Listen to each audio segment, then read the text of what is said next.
I believe you filed something, I want to say yesterday, in regard a plea and bar motion to dismiss General Demur.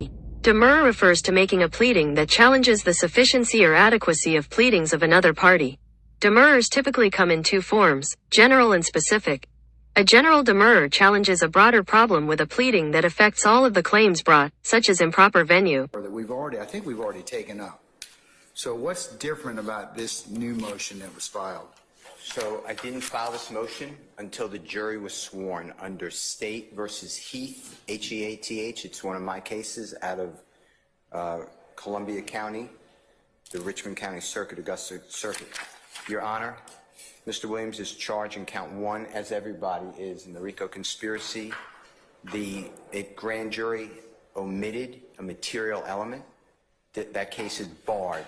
This honorable court respectfully and hopefully will grant the general demur. The jury is sworn, so it's double jeopardy. They can't be re-indicted. God bless you. I apologize. I've never argued that before. I never brought it up before because the courts have taught us, and it was my case, Heath. It needs to be brought up after the jury is sworn. What's the cite on that, sir? State versus Heath is 308. It's State versus Heath, H-E-A-T-H. It's 308 Georgia, 836. Pinpoint. It's the entire case because that's all it was. That was a cert granted. I lost in the motion for new trial. I won in the Court of Appeals of Georgia. The state sought certiorari and they got it granted, and then the Supreme Court affirmed. So it's the entire case. It's the case deals with this exact issue.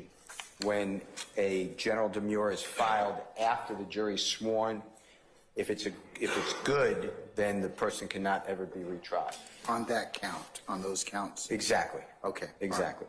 And then if you go through that motion that you're talking about, the plea and bar, motion to dismiss, general demur, it's a great issue for this honorable court to wrestle. This is great stuff. Mr. Williams is wrongly charged with 2 criminal street gang violations.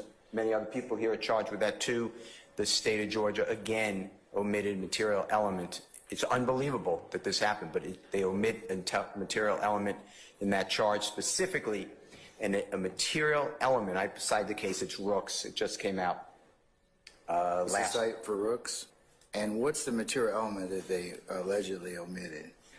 There's 4 material elements of a criminal street gang conviction because, as I've heard mentioned many times, I heard the court mention it, being in a gang, being a member of an associated gang, and committing crimes that are criminal street gang activity is not a crime.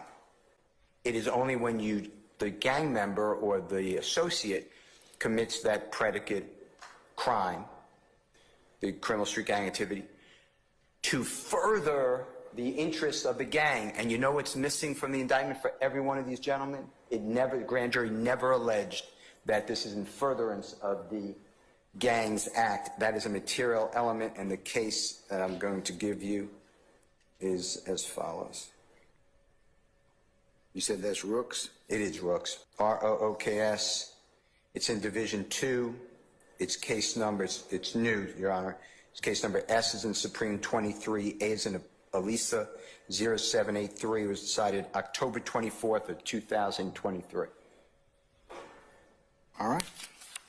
And then Mr. Williams was wrongly charged with 3 counts of violation of Georgia Controlled Substances Act, Your Honor. That also omitted a material element of the mens rea, and Mr. Williams was charged with 2 gun counts, and that also omitted the charges, the material element. Your Honor, those are all our counts, and after you wrestle with this, if you agree with it, I'd like to leave with Mr. Williams because he would be cleared. He has no other count.